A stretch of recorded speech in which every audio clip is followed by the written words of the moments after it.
Masuk Bapak Ibu sekalian, poin yang keempat, kenali karakter pasangannya. Ini yang saya bilang tadi, kita titik beratkan. Laki-laki selalu pakai akal. Akal itu begini, masalah, solusi. Masalah, solusi. Perempuan pakai perasaan. Perasaan itu direnungin dulu, baru solusi. Saya kasih contoh gini. Bapak-bapak di sini tentu bisa difikirkan dan saya yakin kita sejalan. Misal kita masuk ke toko baju, kemudian bapak-bapak lihat baju A, ini baju nih, bagus. Tanya masnya, mas ada ini gak? Ada. Baik, warna putih, warna putih. Begitu kita tanya, di gudang, habis stoknya. Kira-kira bapak-bapak di sini terima atau enggak? Hah? Terima nggak kalau misalnya orang masnya bilang, tokonya sudah nggak ada stoknya mas? Kita terima ya? Terima nggak?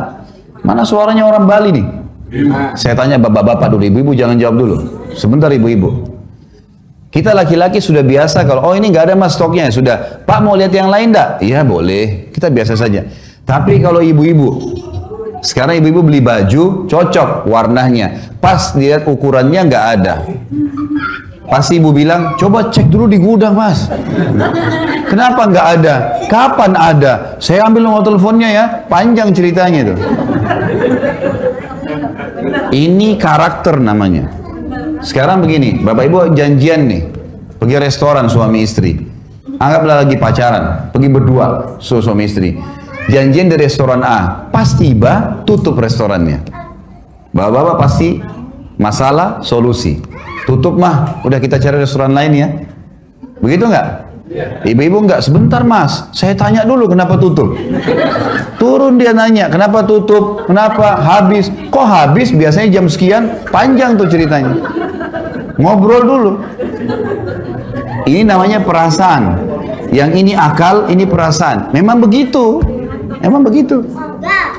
Jadi makanya kalau ibu-ibu bisa dengan perasaannya, kalau tidak dapat barang yang dia inginkan, bisa 2 hari kepikiran. Bapak-bapak sudah lupa. Contoh yang lain. Kalau misalnya ada 2 orang suami istri lagi bertengkar. Ini ribut-ributan di SMS. Saya biasa begitu. Soalnya saya pernah ditelepon suami istri sampai saya pusing juga dengarnya. Telepon saya, ini Ustaz, ini Ustaz. So, over-overan nomor telepon. Ini apa ini? Saya tutup teleponnya langsung gitu. Ribut bertengkar. Ternyata sering SMS-SMS-an ini bertengkar. Baiklah. Bapak Ibu sekarang kalau ada orang yang bertengkar suami istri, kemudian saling marah-marahin di SMS. Bapak-bapak di sini saya sangat yakin, kalau sudah baca emosi memang. Tapi dihapus gak SMS-nya? Jawab jujur. Bapak-bapak sekarang kalau lagi masalah sama istrinya, kemudian ada SMS yang tidak enak, kita sudah baca. Dihapus gak SMS-nya? Ibu-ibu saya tanya, kalau bertengkar, hapus gak SMS rumahnya? Itu masalahnya tuh. Itu sampai 1 tahun masih disimpan. Ini lagi enak sama suaminya, lagi enak-enak sama suaminya. Kamu dulu pernah bilang begini, suaminya sudah lupa. Kapan? Ini buktinya.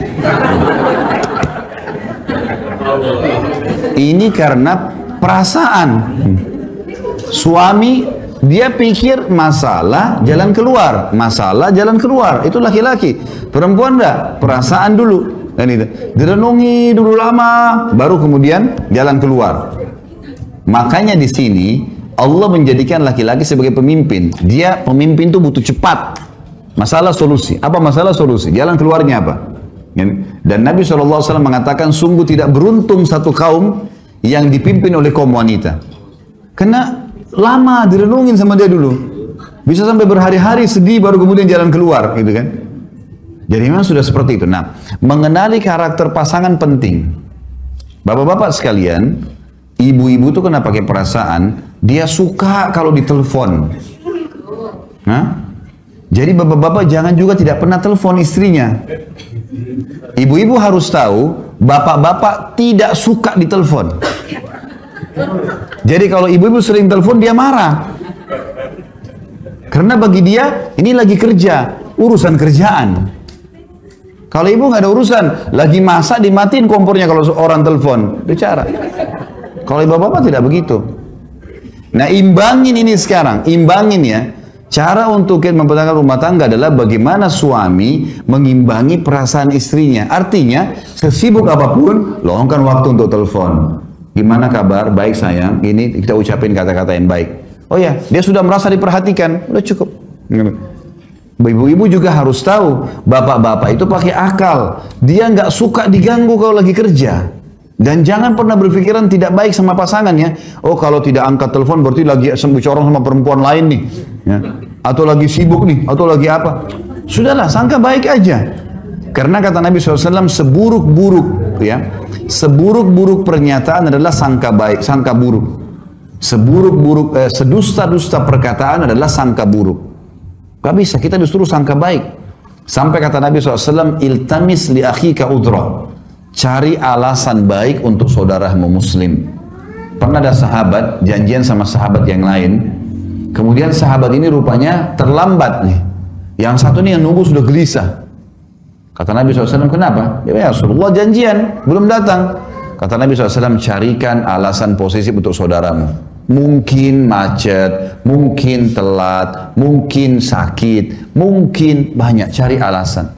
Harusnya begitu. Jadi kalau ada, kita telepon, pasangan nggak angkat, oh mungkin dia masih sibuk. Sudahlah, baca Al-Quran, berzikir, cari aktivitas. Jangan sangka buruk. Karena itu membuka pintu-pintu syaitan, gitu kan?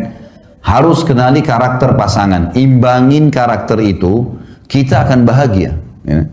Harus diimbangin. Jadi bapak-bapak harus bawa beberapa saat di perasaan, ya. Dan ingat, ibu perempuan itu dari kecil sampai nenek-nenek suka dibicandai. Ya. Misal gini, Umar bin Khattab bilang apa? Kami kalau di luar rumah kami seperti singa yang sedang mencari mangsa. Di luar rumah, sholat, antar jenazah, jihad, laki-laki, jantan. Tapi kalau kami pulang ke rumah kami seperti anak kecil. Bapak-bapak harus pulang rumah, udah lain ceritanya di rumah ini. Buang semua itu utang, pekerjaan di luar rumah, sekarang urusan bercanda sama istri. Lupain semuanya, gitu kan. Sampai Umar mengatakan, kami kalau pulang rumah kami seperti anak kecil. Memang sudah begitu, harusnya. Sampai kata Nabi SAW, 3 hal yang tidak masuk hal sia-sia. Seseorang yang berjihad di jalan Allah, atau mengurus kuda jihadnya, ya. Seseorang yang mencari nafkah jalan Allah, dan suami istri yang sedang bercanda.